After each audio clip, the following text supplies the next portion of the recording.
Greedy monk kept secretly stealing the party's loot.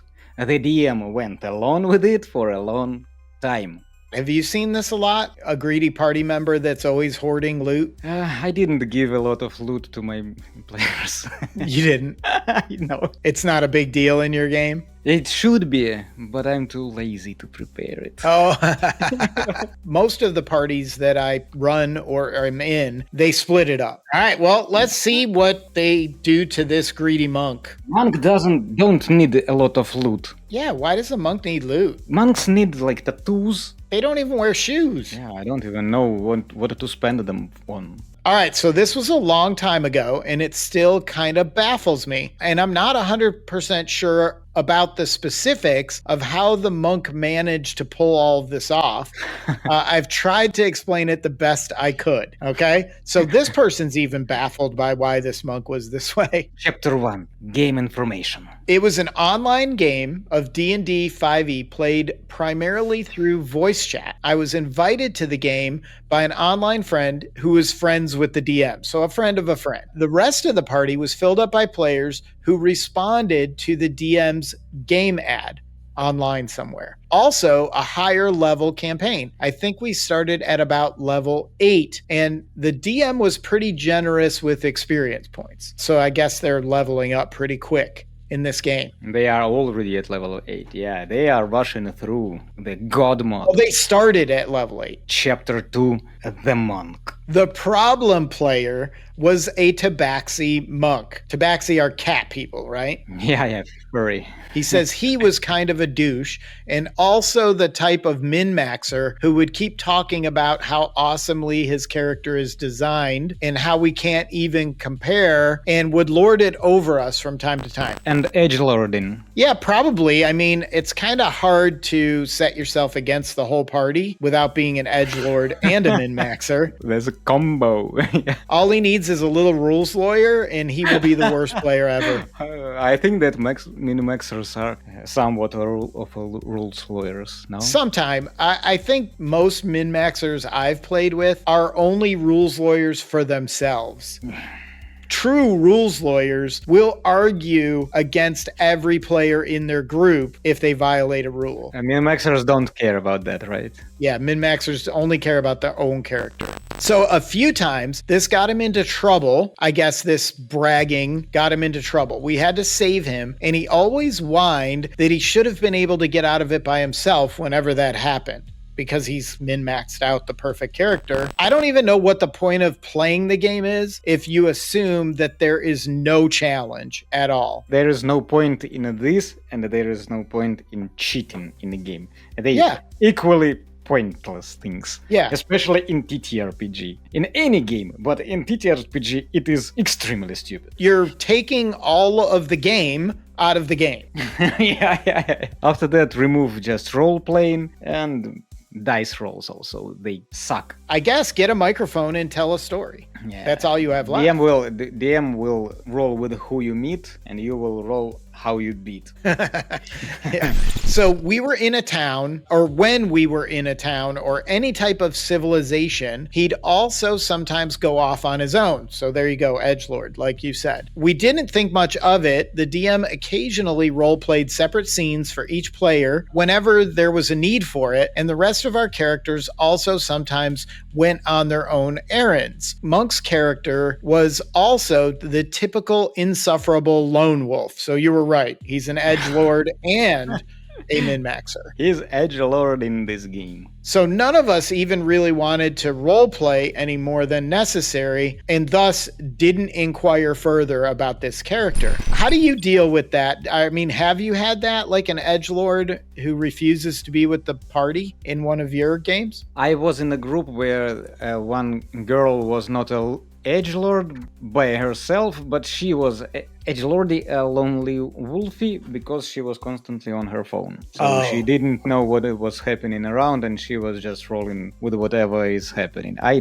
don't understand why she still goes there and plays there, but I moved out of this group because there were a couple of people who played like that, and I don't see any point. Whenever DM tries to interact with her, she can reply or I don't know, I'm making something dumb, and she actually proceeds doing something dumb. You're not paying attention. Your character's not paying attention. So now it's your turn. You have no idea what's going on. What are you doing? Where is the immersion? When you are immersed in this little screen all the time, when there is the whole world in your head. I think eventually the players will probably police that themselves and tell this person either start paying attention or stop coming because you're doing dumb things because you have no idea what's going on.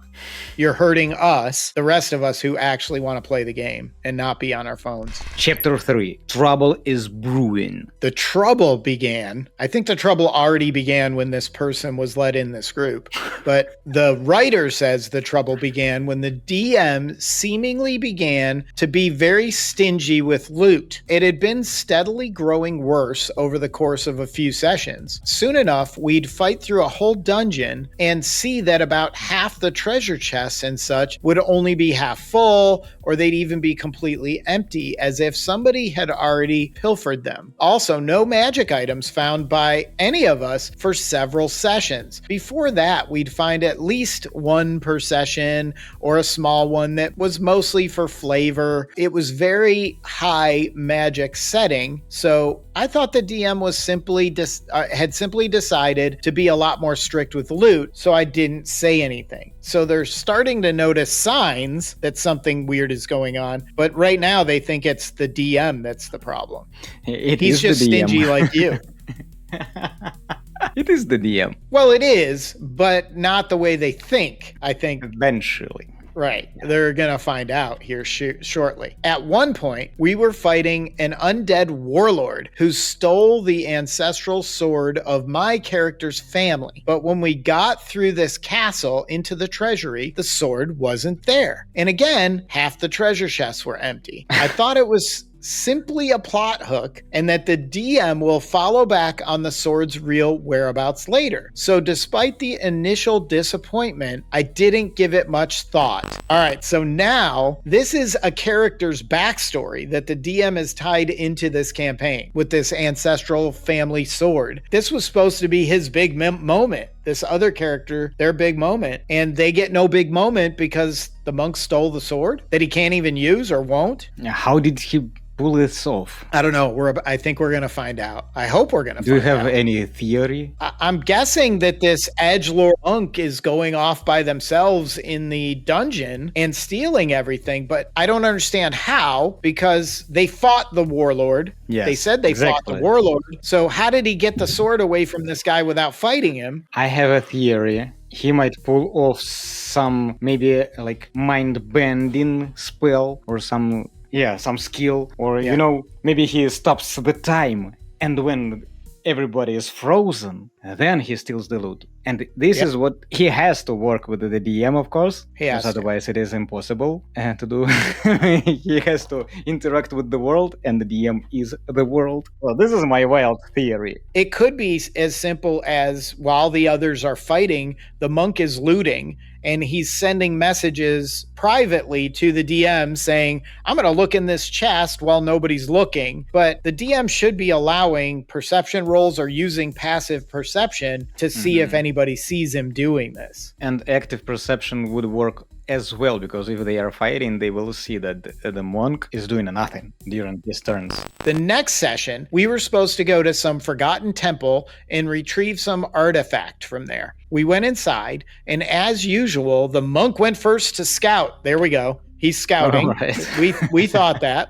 There were no enemies inside. And as soon as we set out to follow this super fast monk, and they can be super fast, right? They have step of the wind, so they can move pretty quick. The DM announced to us that we hear the monk screaming in pain. It's about time. The monk seemed confused by this, and as soon as we got inside the room the monk was in, the DM narrated that we see a large statue of the goddess whose temple it is. Underneath it is a large ornate chest, and there are some runic letters on the chest. And in front of the chest was the monk now turned into a golden statue. So the monk finally got his. King Midas. I would be cheering at this point. The monk is furious. The monk is a golden statue. The player is furious.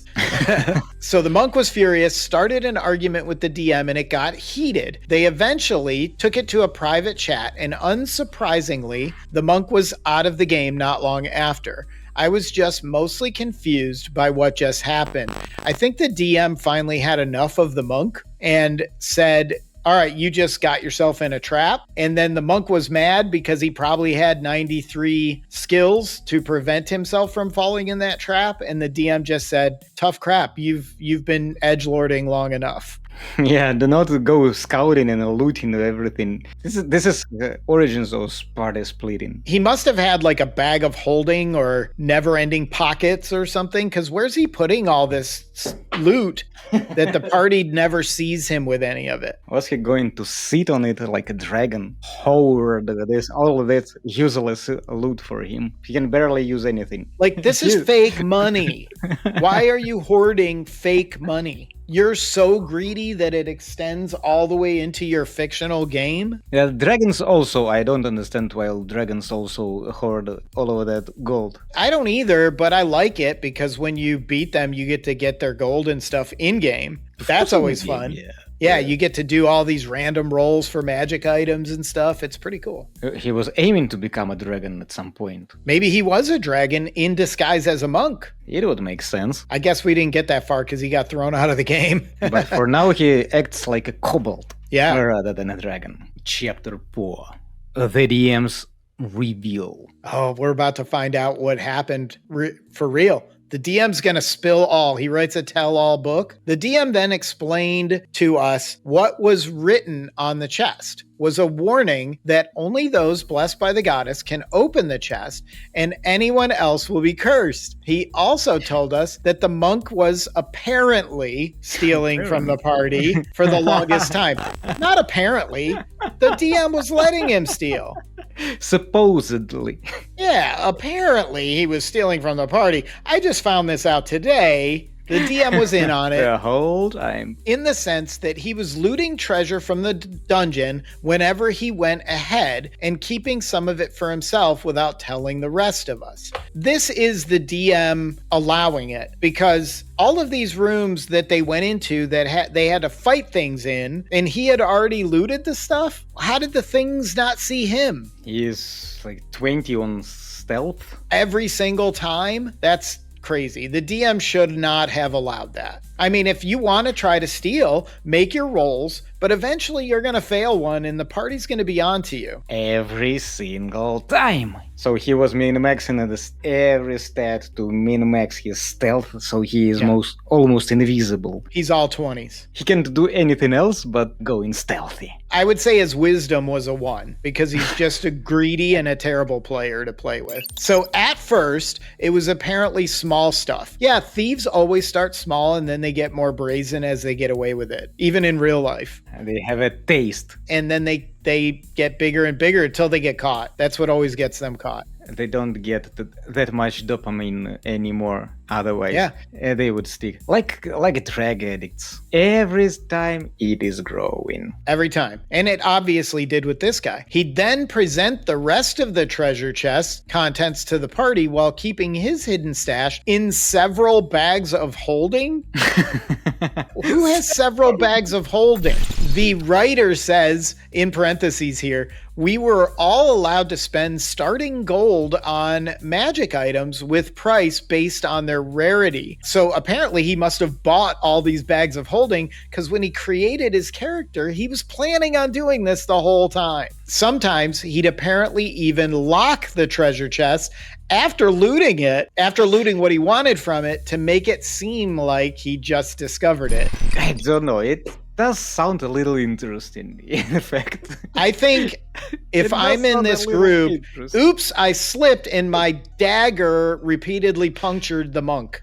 No, if he doesn't get mad when he get caught. Because if I would pull something like that, I would be waiting for it to come. Yeah. Well, he did get mad when he got caught because obviously the DM got tired of it. So they trapped this with a curse, the statue, and he went and did his thing and turned himself to gold and then got mad about it. I think that probably the DM also thought that it would become some kind of interesting story, some kind of interesting resolvement or something. And after that, he just saw that he just does it over and over. Several bags of holdings, several. I think the DM was hoping by doing this, by catching him, the party then turns him back from gold to himself, and then they have it out with him and say, stop stealing from the party, and then everybody moves on and continues the game. And there will be some drama, maybe something interesting will happen. Fun in-game role-playing drama, not player drama, character drama, right? Of course. But of course, this edgelord min-maxer, his ego is as big as his greed, and he can't let that happen. He just needs to steal through the whole game. He'd sometimes lock the treasure chest so it looked like he was unlocking it for the first time. He'd communicate these secret actions with the DM through direct messages, and for the longest time, the DM indulged him. That was his first mistake. I would allow the rolls, but there's no way he's getting away with this forever. He did not? Said DM was very into the simulationist approach. He said he didn't want to limit our actions too much and just wanted to make sure they had realistic consequences. I'm 100% with that. That's what we are talking about. But when he gets caught, he's going to get caught, and there's going to be real consequences. Yeah, do whatever you figure they want to kill him, I'm going to let him kill him. Seriously, he got to do what he wanted to do, how he wanted to do it. If they want to kill him for it, they're welcome to. That's the best way I can explain why the DM kept up with it for so long, or put up with it for so long as he did. As I really don't understand why myself. I do. I understand why. I don't understand why this player wanted to steal from his whole group forever. You're destroying everybody's backstory by stealing the items that were meant for them. That sword from the backstory, it was messed up. He could at least leave that to the character. But he was purposely sabotaging the game. The few sessions where we keep finding suspiciously empty chests were after he started being much less subtle with it and went overboard, taking more things than before, including some magical items that the DM meant for particular characters that the monk couldn't even use. He apparently mostly sold those items in town or buried them somewhere to pick them up later. He needed that dopamine hit more and more, as we told. Go to the mall and shoplift. Get out of my game. The DM seemed to hate the monk by that point. He kept ranting about him and how insufferable he was. And by that point, we all agreed. Apparently, during their secret conversations, the monk kept arguing with the DM about what he's able to do without the rest of the party knowing or not, with notable quotes such as, "It's not fair. I have so much speed. I should be able to loot the whole corridor before they even get. I'm sorry, I don't care how much speed you have. You're not the Flash. You're still visible." Yeah, you don't freeze time, as I assumed. I have a one sentence that I would say to this player. This is not a conversation. This is a ruling. Do not argue with the DM, especially during the game. I'd say like that. You can suggest something to him. Maybe the DMs also make some mistakes from time to time. It is hard thing to do. DMing, but I'm not having DM like direct message conversations where he's arguing with me against the roles that were made. That's just dumb. You're being ridiculous. Yeah.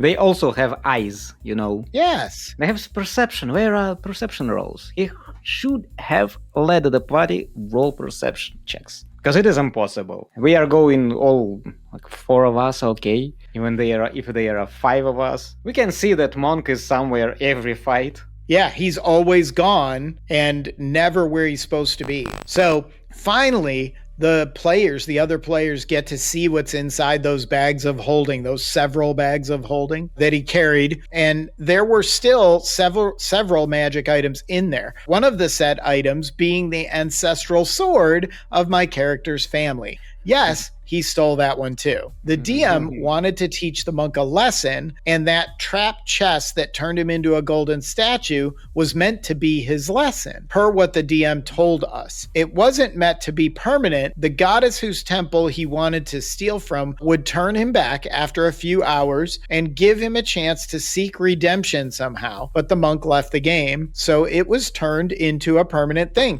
So that monk statue is permanent in their lore. That's canon now, that monk statue. That's canon. They put a plaque on it that said the greediest monk ever. Literal King Midas. Greed kills. All right, I got another chapter. Last chapter. Chapter 5, Conclusion. The rest of us were not that surprised, as the monks seemed to be the kind of guy to do a thing like this. It probably all made sense to them once they found out what was really going on behind the scenes, right? Now it finally makes sense why everything's empty. The monk was also particularly insufferable the last few sessions, and we were overall just glad he was gone from the game, and we're happy to continue without him. The game did improve afterwards. That whole situation did leave a bitter taste in my mind, though, mostly in hindsight. Knowing that the DM knew about this for so long and indulged him for that long without telling us about it. No, I don't agree there. The DM shouldn't have told you about it unless you rolled to catch him. But he could, again, about the perception rolls, I guess that it would be fair to just at least give them the chance to notice it. I would have allowed, even if they weren't actively looking, I would have allowed passive perception to notice something. Yeah, otherwise, maybe they failed every time. Yeah, like you walk into the room and maybe the monk is getting up from a chest. Right? Stuff like that, based on roles, of course. It is also arguing with the DM. The way he masters the game, it's up to him, not up to you. And this person who writes this says, I'm not even sure how exactly he managed to keep it a secret from the rest of the party for so long. I would assume that the DM was probably doing a lot of work behind the scenes to determine where everybody was and their lines of sight and whether or not they could see anything and how far ahead was the monk. I think he must have given him a lot of leeway, though, because he obviously was going into rooms that had creatures protecting these treasures, and somehow he was eluding them as well. That doesn't make sense to me. Yeah. He goes in, loots a room, then the party goes in and there's a creature in there? Why didn't the creature see the monk? This way there is no point to even fight anybody. You can just go there and steal everything from and then leave. Yeah, leave all those poor victimized creatures in the dungeon because you stole all their stuff. I don't want to make it seem like I'm criticizing the DM too much, but he does criticize the DM a lot for this. Undeservedly. As he was great otherwise, the DM. But I don't think this was handled well. I wish he had just had a chat with this guy to cut this sort of behavior sometime early on and booted him out of the game if he continued doing it. I disagree. 100%. If the DM was shielding him in any way, that would be wrong, like not allowing rolls when he should have for them to catch him. And the DM actually got tired of it and set the trap that caught him eventually. To teach him a lesson. And maybe use it to bring him into the party, right? But this player sounds like someone who would be better to keep on in a state of golden statue for the rest of the campaign, because he gets the combo of insufferable, everything insufferable. I don't understand why did they keep him at their table. I think that he needs another table. He can find people like that who could enjoy stuff like that as well. A party of edgelords. I would like to see an edgelord in real life, in the real game. I just haven't met. I heard a lot, like legends, edgelord legends. I think some edgelords want more attention. So when they separate from the group gets half the attention, and then you split to them and they get half the attention. So they're getting more attention than everybody else. I don't do it that way. You gotta play 5 minutes an hour. You wanna be edgy, lordy, you get your 5 minutes of fame. You can have your 5 minutes of whatever you want to do. We're going to be with the main group for the rest of the time. Or you're going to run into some random encounters by yourself that aren't going to go very well for you. So on this beautiful note, I wanna remind to leave a like to anybody who was courage enough to finish this horror story and survive to it with us. We definitely lack one of those bumps. Bing, bing, bing.